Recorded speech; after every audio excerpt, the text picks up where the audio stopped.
You are standing in a quiet store aisle. The lights are bright. The music is soft. Nothing feels urgent. You pick up something simple, maybe a jacket, maybe a small kitchen item, maybe something you have wanted for weeks. You check the price. You don't panic. You don't feel shocked. You can afford it, but still. You pause. Your mind starts moving. Not loudly, not dramatically, just quietly. You imagine your next credit card bill. You imagine next month. You imagine a future problem you cannot even see yet. You put the item back, then pick it up again, then check the price one more time. Around you, people decide fast. They swipe their cards. They walk away, smiling. You stay there longer, thinking, measuring, weighing something invisible. If this moment feels deeply familiar, you may be someone who overthinks every money decision, and for a long time, you may have believed this means something is wrong with you. Maybe you call yourself slow. Maybe you call yourself anxious. Maybe you wonder why money feels heavier to you than it does to others. But there is a deeper story here. Before anything else, you need to hear this clearly. You are not weak. You are not irrational. There is a reason you think this way. Your mind is not broken. It is trying to protect you. Number one, you are always scanning for danger. This shows up in small everyday habits. You read fine print, you double-check totals, you hesitate before clicking buy now. You are not just looking at the price. You are looking at what the price might mean later. Your brain is doing something very old. It is searching for risk. Long ago, humans survived by being careful. Choosing the wrong path could mean no food. Trusting the wrong person could mean no safety. Today, the threats look different. They look like rising rent, job changes and economic news, unexpected expenses. Your nervous system does not always know the difference. It still reacts as if danger could be around the corner. In behavioral psychology, this is called loss sensitivity. In simple words, your brain hates losing more than it enjoys gaining. Saving money feels like building a safe wall. Spending money feels like removing a brick from that wall. So you pause, you calculate, you think. This is not confusion. This is survival intelligence. Number two, you connect money with control. Think about how you feel when your finances are organized, your accounts are stable, your plans are clear. There is a quiet peace inside you, like a clean room, like a locked door at night.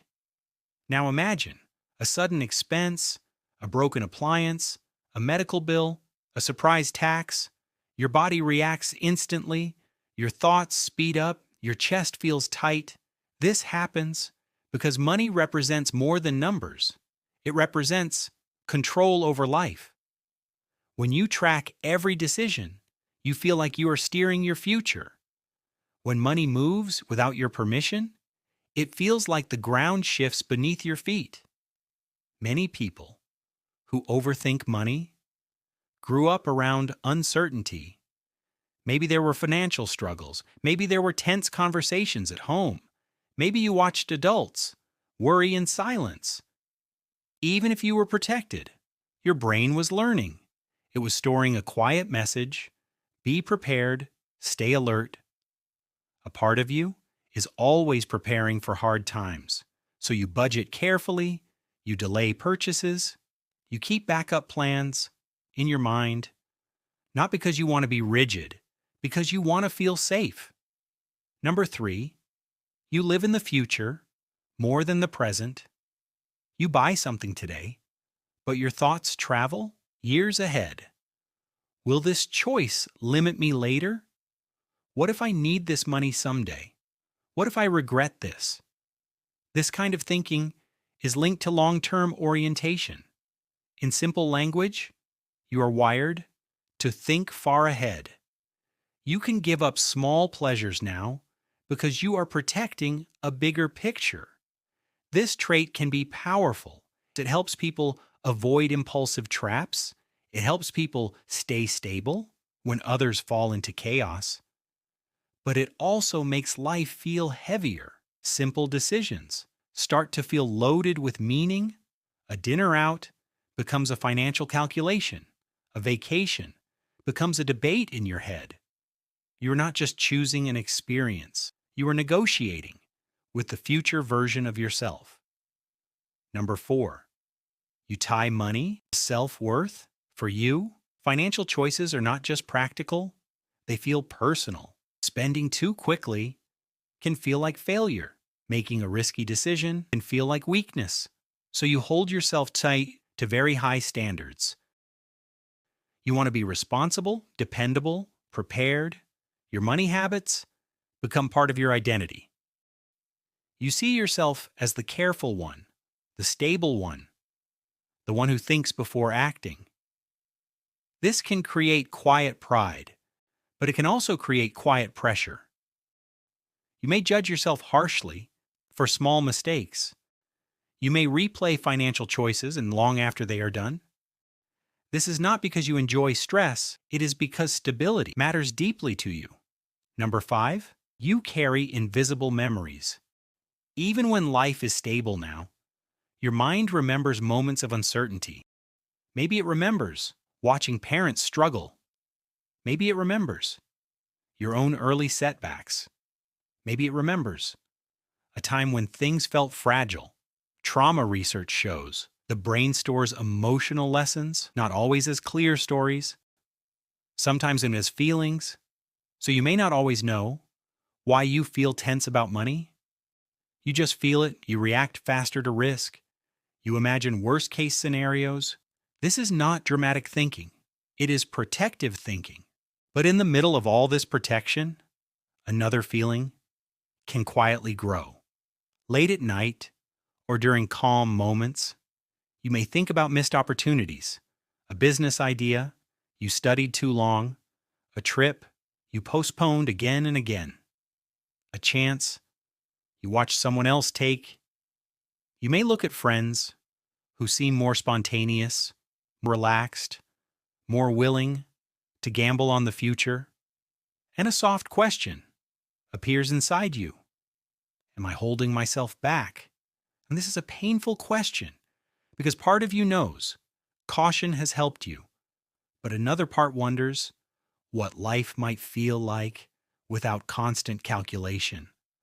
Modern life moves fast. Technology rewards quick choices. Markets reward bold moves. Social media celebrates risk takers. Careful thinkers can feel like they are walking while others are running. But history tells a different story. Human survival was never about speed alone. It was also about planning, observation, patience. The people who built stable homes were not always the loudest. They were the ones who prepared quietly. You belong to that tradition. You are not just an overthinker. You are a cautious strategist. You are a silent planner, a long-term builder. You see patterns others miss. You sense consequences others ignore. You create safety in uncertain environments. Your strength is depth. Depth does not always look exciting. It does not always get applause, but it builds foundations that last. Still, growth means learning balance. Not every decision needs endless analysis. Not every risk is a threat. Not every purchase is a step toward disaster. Sometimes safety means trusting your own resilience, trusting that you can recover, trusting that life includes both caution and courage. You do not need to become reckless. You do not need to silence your careful mind, but you can learn to walk beside it instead of letting it hold you back, because your mind is trying to protect your future and your heart is trying to experience your life. Both voices matter. Both deserve space. So take a slow breath. Notice how far your awareness already reaches. Notice how deeply you think about the path ahead. This is not weakness. This is emotional intelligence. You are not broken. You are wired for depth. And maybe the real question is not, why do I overthink money? Maybe the real question is, how can I use this awareness without losing my freedom? If this reflection felt like someone finally understood you, stay with this channel. Here we explore the quiet psychology behind your choices, your fears, and the invisible ways you shape your future.